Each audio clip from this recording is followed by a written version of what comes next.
Breaking news tonight out of Los Angeles as numerous Southern California law enforcement recruits fight for their lives. Authorities now believe the man who plowed into a large group of cadets yesterday did it on purpose. 22-year-old Nicholas Joseph Gutierrez has now been charged with the attempted murder of peace officers. Additional charges are pending. He allegedly drove on the wrong side of the road at what authorities say is anywhere between 30 to 40 miles an hour, swerving into a group of 75 cadets who were on a training run with the Los Angeles County Sheriff's Department. The vehicle only coming to a stop when it hit a light pole. A total of 25 cadets were injured in the crash. 3 of them tonight remain in critical condition. Suspect was alone in the vehicle at the time of the crash. He's being held on $2 million bail with a court appearance tentatively set for Friday morning.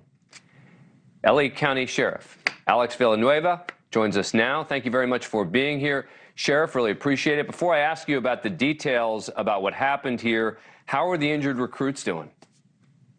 Well, we have 2 that still remain in critical condition, one at UC Irvine, the other one at the St. Francis Hospital. The one at St. Francis is still, he's on life support with a serious brain bleeding or swelling, and that is our biggest concern right there. Him and another recruit at UC Irvine, they both have multiple fractures on their legs, so they have a long road to recovery ahead of them, and we're just hoping and praying that they can pull through. And with a total of 7 that remain in the hospital, 2 in critical, 5 are under observation.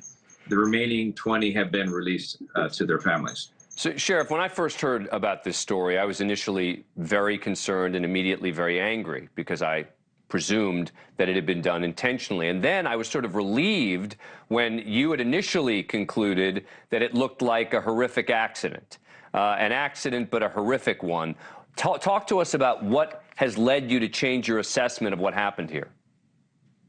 Well, we did an enormous amount of interviews. We had to interview over 80 of our staff that were there, witnesses, what we got from the suspect himself, the physical evidence, the surveillance cameras, and we concluded it was a deliberate act. So he was arrested yesterday afternoon with a $2 million bail for attempt murder of a peace officer.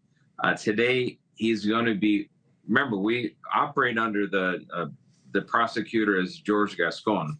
We definitely have grave concerns about his ability to prosecute. So we are actually going to provisionally release him until we can have the case ironclad, iron-proof, and submit it to the DA for filing consideration. And right now, we want to tie up all the loose ends on the case and then present it to the DA. So just so I understand, you're going to request that he be released? Yes, he's going to be released. It's called 849B1 of the Penal Code. It's a provisional release pending further investigation. And then once we have it, remember, we already have probable cause to arrest, but now we have to take it to beyond reasonable doubt in the proof in court. So we're getting to the higher standard there. So we still have to wait for toxicology results and some other things. And this is frequently happens, and we have incidents that arise out of traffic collisions, for example. Mm-hmm. Anything to indicate this guy was anti-police? We're serving search warrants on all his social media and private things, on all of his electronic forums that he's been participating in. So it'll give us a clearer picture of that, but we haven't completed that picture yet.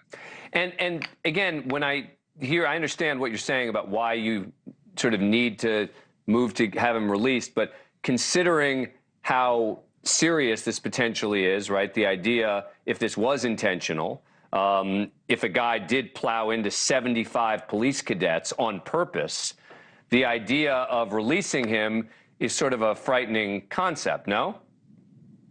It can be, but we also have to look at his lack of prior criminal history. We do not believe he is a flight risk. His family is, been long-standing members of the community, and this is definitely off the norm for this individual. So we'll take all of our precautions possible. Thank you for watching. Go to newsnationnow.com to find NewsNation on your cable provider. And don't forget to click the red subscribe button below to get more of NewsNation's fact-driven, unbiased coverage.